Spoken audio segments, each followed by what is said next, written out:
Hi there, it's Mark from Folkway. I hope you guys are well today. I'm going to do a talk today on the history of vintage Gibson Bridgeplates. Because they're near and dear to my heart, I've studied them a long time. I find them amusing frequently, comical sometimes, and interesting the rest of the time. This was a request from my last Instagram vid. Somebody suggested that I chat about vintage Bridgeplates, so here I am. I'm going to show you a lot of Bridgeplates here. I've got them all lined up here. You can't see them on the camera right now, but there's a lot of them here. I just want to start by saying that I'm not suggesting to take Bridgeplates out of guitars needlessly. It's very important for vintage instruments to have their original components in them when possible. If something is broken beyond repair, it's the time to replace it. But I'm not suggesting with anything that I'm showing here that you should feel free to take Bridgeplates out of guitars willy-nilly. I just needed that to get said because I know some people will have a hard time with me saying, change your Bridgeplate. But you'll see why. I'm going to start, though, with a Martin Bridgeplate. This is a 60s D18, 1966 D18.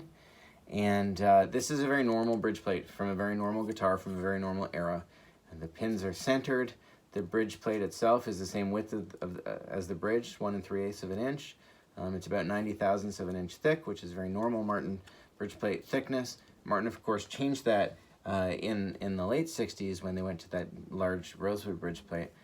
But for most of their post-war history, they had a Bridgeplate roughly this size. Here's an earlier one from the 50s, which is a little bit smaller.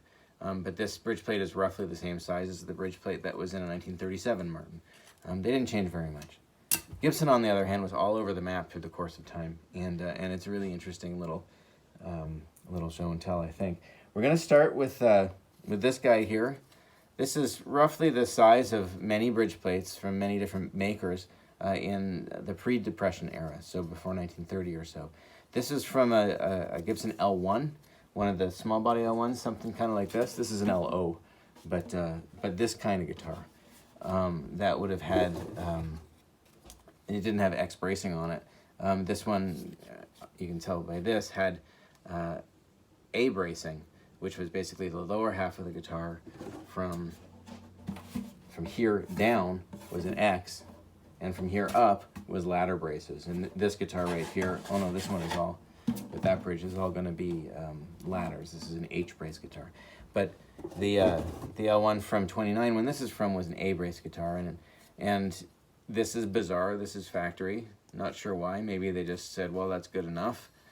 There was no brace right here that this had to abut against. It should have gone long, but they just decided to leave it. You can even see there's saw marks. Can you focus that close, camera? I don't know. You can see the original saw marks on there. Anyways, an original maple Bridgeplate looks to be about 85 thousandths of an inch thick, thereabouts, and that's what they started like. Throughout the 30s and the Depression era, you'll see Bridgeplates that look like this. These are two LOO Bridgeplates. This is from 35, it's from 34. This was the normal Bridgeplate.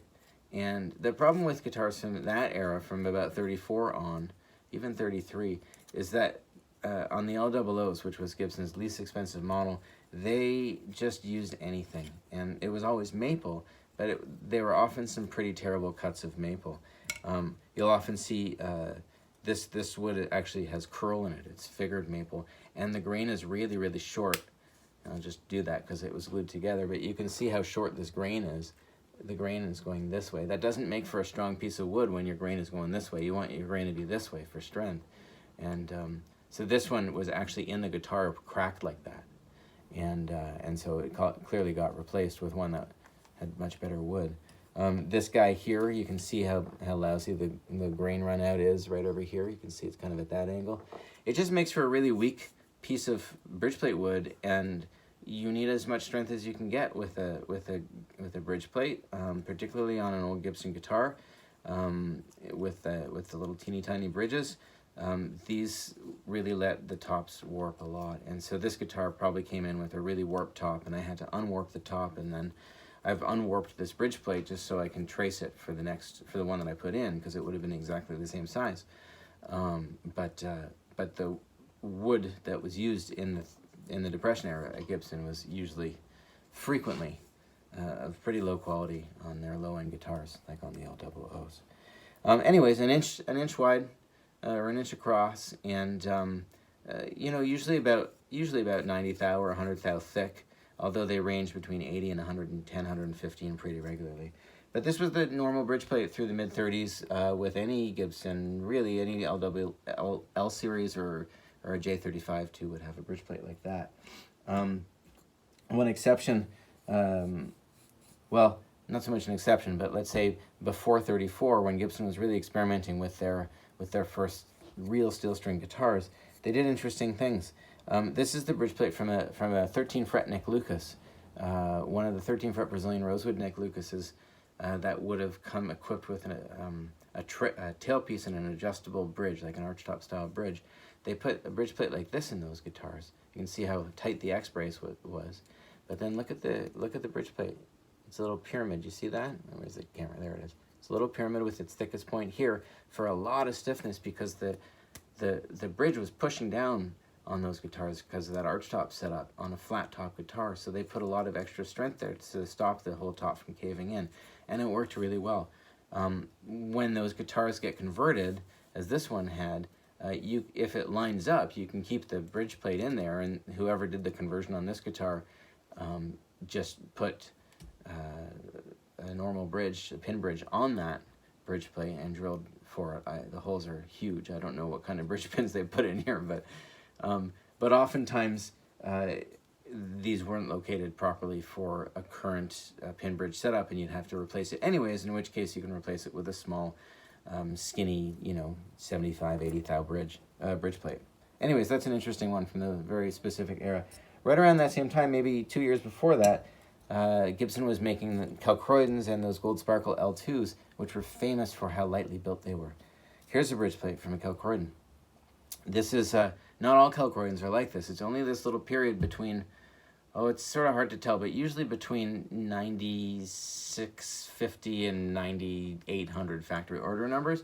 But there are examples in front and behind those order numbers that are built this lightly too. But in that era, Gibson built everything inside their guitars crazy light. So their braces were a scale model of later braces. Everything was just really thin and lightweight. And their bridge plates on those, this Calcroydon, was no exception. This one, as you can see, is very thin. It's a millimeter thick, or 40 thousandths of an inch, and clearly it wasn't up to the task. That's what it looked like. And when you build a guitar with a bridge plate like that, it's very much like a classical guitar bridge plate. You are letting the top move as much as possible. This isn't imparting much in terms of strength to a guitar, and it makes the guitar have a certain kind of sound, that wide open, cavernous, reverby, echoey, call it what you will, sound from those very, very, very lightly built Calcroydons and Gold Sparkle L2s is largely because of how lightly they were built between these bridge plates and the half-size braces that they had. The tops usually have some amount of warping on them because of this. You'll often see belling behind the bridge and a cave in front of the bridge. And that's just part of what happens when you build a guitar that lightly. It's not going to be able to stay flat or domed because string tension is too great for it. But it's a trade-off because they sound incredible.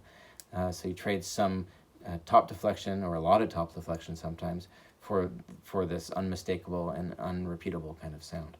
Anyways, that's a Calcroydon from 1930, super skinny.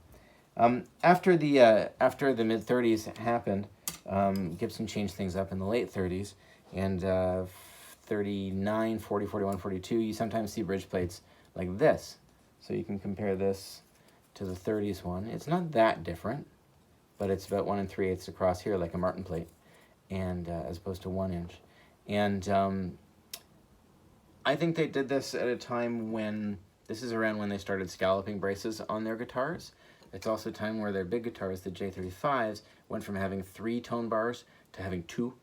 And they changed their X-brace angle as well at that time to a tighter angle. I think they were trying to make guitars more like Martin's number 1, I think, because it's much more Martin-like. And number 2, they were trying to add some strength to the bridge area to offset what strength they took away from around the bridge by scalloping their braces and putting 1 less tone bar. That's my theory. I don't know if, I have no idea because I wasn't there.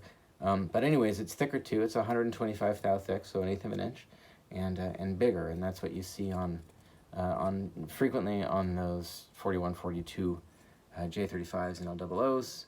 You see it on J55s as well. And then we get into the banner era.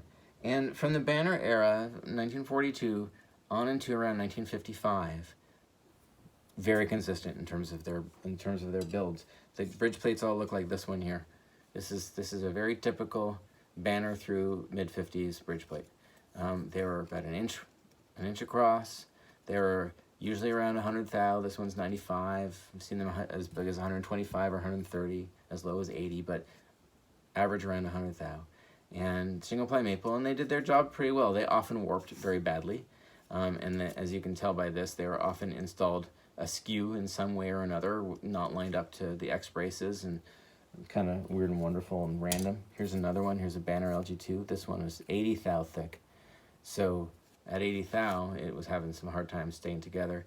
It has a crack right through the whole bridge plate, which is why this one came out. Unlike a Martin guitar from this era where its bridge plate was lapped by its X, Gibson bridge plates weren't lapped. They're very easy to take in and out safely. If you know what you're doing, you can remove one of these bridge plates and reinstall it. You can flatten it and put it back in the guitar, which is something I often do. In the case of this bridge plate, there's no reason to put this back in the guitar or repair it on a Banner LG2. I would much prefer, if it was my own guitar, which is how I think of repair, I'd much prefer to have a working, perfect new bridge plate made with old wood, but fit properly and well glued. And so that's the way that I approach guitar repair here, is how I would want my own guitar to be. If it was a super collectible, expensive guitar, the rules are very different. But on an instrument like a Banner LG2, it's never going to be a $32,000 guitar or more. So treat it like a guitar and make it work right, which is the whole thing that happens with these. Anyways, you'll find this bridge plate in J45s and SJs and LG2s. You'll find it into the 50s on the same models. You'll find this bridge plate even on the earliest J185s. They put this bridge plate in. In around 1955, when Gibson changed everything about their guitars, well, not everything, but a lot of things, their X braces became, or all their braces became unscalloped. They put that bigger pickguard in there. They started using a different bridge plate as well. And so here is one from 55, from a J185 from 55. And you can see it's a much bigger bridge plate as well. You can also see this. So I'm going to show you a few things. Here's this 55. Here's one from 59, 61, 60, 62. So you're seeing a theme here that it was not uncommon for Gibson to install these bridge plates in the wrong place. And I don't know why it took them so long to figure it out. They seem not to have, 1955 to 62 right here, same problem. It's just a very typical thing. And on anything but the most valuable guitars, get rid of this and replace it with one that's actually functional. Here, it should look like this. I don't actually know why this one is out of the guitar, because it's a perfectly good bridge plate. Maybe I took it out of a guitar that was otherwise destroyed to use on another guitar when I needed an original part. But this is a perfect plate. You can see on this one here, this color is because it was glued on with urea formaldehyde, which is the adhesive that Gibson was using at that time, and they weren't using hide glue. This is, when you look inside a 50s Gibson, you see this weird purpley, brownish, reddish stuff. It's urea formaldehyde. And, the Les Pauls, the tops, the maple caps were glued on with urea formaldehyde. Guys that make accurate Les Paul repros swear by it. They say that that's a big part of the sound of an original Les Paul. That's the deal with urea formaldehyde. I personally hate the stuff, but there it is. There's that glue. Anyways, throughout the late 50s, Gibson used this bridge plate, and it was a single ply maple, usually about 115 thou thick, and it held up pretty well when it was installed in the right place. You'll see the holes from 56 on from the adjustable bridges. Here's one with the hardware mounted on there. It's a lot heavier, obviously, with these big metal hardware in there. And for people that do change their guitars from an adjustable bridge to a drop-in saddle bridge. A lot of the sound difference, well, a lot of it is obviously the saddle, but it's not insignificant, the weight savings in this area when you take this hardware away. Everything is more light in weight, and as a result can move more freely under string attack, and that has something to do with the change in sound as well. I'll show you an interesting one here. Here's one. So you can see this bridge plate. I don't have written down what this one is, but it's from 62 or 63. In 1962, this is an early 62 bridge plate, solid maple, single ply, this big. Late 62, they started doing this, which is plywood. This is the first emergence of the plywood bridge plates. And those first plywood bridge plates, let me grab a caliper here. This bridge plate is 140 thousandths of an inch thick, and it's about this size. And you can see there's a bunch of extra holes here. There's these two holes from the saddle, but then there's a hole here, here, here, and here that are extra holes in this. This bridge plate was the kind of thing that you see underneath these bridges, which is this the strange, entirely strange plastic bolt-on bridge that Gibson was using at that time. It sort of indexes, there it goes, almost, it indexes into here like that, and these bridges were bolted on. You can see the underside here, they had bolts that went through the bridge plate and attached 1, 2, 3, 4 bolts, and held this lousy injection molded piece of plastic on the guitar as a bridge. And these things destroyed guitars. You can see the curve on the bottom from the warpage that happened over here. There's always cracks associated right around here. And it's a really great thing to do to get rid of this bridge and to put on a wooden bridge that's glued to the top. Even if you keep the adjustable and the bridge plate in there, make an ebony replacement. You can even make an ebony bridge that looks exactly like this that you couldn't tell. Me personally, I prefer a drop-in saddle on these guitars and a smaller bridge plate. Replace it with, you know, something this kind of size that's not broken. The guitar really opens up that way. But anyways, that's what happened. Gibson was using these in 62 and 63. They did that on all their models, and then for some reason I guess they thought that wasn't enough. And in 1965, they went to a bridge plate that's this big. You can compare it to the 63. It's significantly bigger, and it's plywood as well. They upped the thickness of the plywood. This is 160 thou. So let's just go double back for a second to the Calcroydon here at 40 thou versus 160 thou. So 4 times as thick as this. It's maybe 3 times the surface area and 4 times the thickness and 27,000 times the weight. You can imagine how different the guitar sounds with these two different bridge plates if you change nothing else. Anyways, 65, 66, 67, this is what you find in Gibsons of all kinds. And gone are the problems with the chipping out of the bridge plate, but introduced are a whole lot of other problems vis-a-vis guitars that don't maybe sound as good as they could. 65, 66, 67, and 68, 69, 70, the start of the Norlin era, things just changed a lot. And, well, I'll show you a couple here. Here's a 69 J50 right here. It's solid maple. It's ginormous. It's massive. Went this way. And it is this thick, 200 thousandths of an inch. Calcroydon and Gibson. You see that? 200 thousandths of an inch. It's like you could like I can build a new guitar repair bench out of maybe 6 of these, I think. Anyways, they're huge, and I don't really urge people to take these out of guitars because you can really damage a top if you take these things out, particularly if the grain orientation isn't working in your favor. This one came out, the customer wanted it out, so it came out, and yes, the guitar sounded a ton better when we put a bridge plate this big in it. You can imagine. 1970s, here's a 70s J200, probably mid-74 or something. I don't know. Actually, I don't even know. It's a 70s guitar. It's the same bridge plate, but you can see in this one, it's got these lines. These are kerf marks to allow this bridge to flex ever so much. Not much, but a little bit. I don't know. Maybe they thought it helped. And my personal favorite, one that decorates my bench is this one right here. This is from a 1969 J45. And anybody want to guess what this piece of rosewood is? Anybody? Oh yes, I heard you. You're right. It is a fingerboard offcut. Gibson stopped using Brazilian rosewood fingerboards, and they had extra fingerboards. They said, well, hey, let's make bridge plates out of them. They didn't bother thicknessing them at all. They just used them. So here you can see the profile of the Gibson fingerboard radius on there. There it is, 3/16 in the middle. And not only did they use a fingerboard offcut, but they got it in the wrong place too. And of course, it chipped out. It doesn't matter how thick your wood is. If you get it so badly aligned, it's going to chip out from your drilling your bridge pin holes.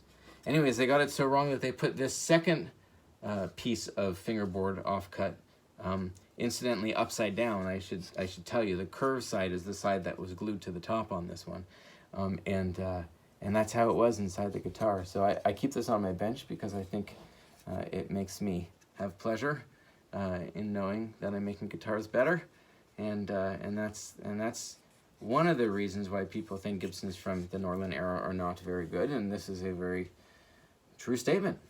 However, it can be said that when you take this out of the guitar, the rest of the guitar under the hood was very much more like an early 60s guitar, and sounded a ton better. The back and sides were plywood, but that's okay. So are some Benner J45s that sound amazing. So when you put a small bridge plate in that guitar, it really opened up a lot. So Kilcroydon, thickness. there you go. You can kind of see the thickness differences. Yeah, and then in the 70s, things changed, and Gibson used different bracing and different bridge plates again. And by the time the 80s came around, they were getting back to building good guitars again. But yeah, this was a moment in time for sure. 1969. Who knew, huh? Anyways, that's my little show and tell of Gibson bridge plates. I hope that that was all interesting. Again, I'm going to just reaffirm that, or restate that I'm not saying go take the bridge plate out of your guitar. I'm saying if it's a piece of junk and it needs to get replaced, it's okay to replace it as long as it's done by someone who really knows the difference and is a good craftsperson. There's often a lot of reason to replace a bridge plate. There's often not a lot of reason. So if you have a 1930s Martin, maybe think twice if they want to say replace the bridge plate. Anyways, there you go. If you have questions, go ahead and let them be known in the comments section, and I look forward to doing another video sometime soon. I hope this one at, what are we at, 22:45, didn't bore the pants off you, and thanks for tuning in. We'll see you again next time. Take care.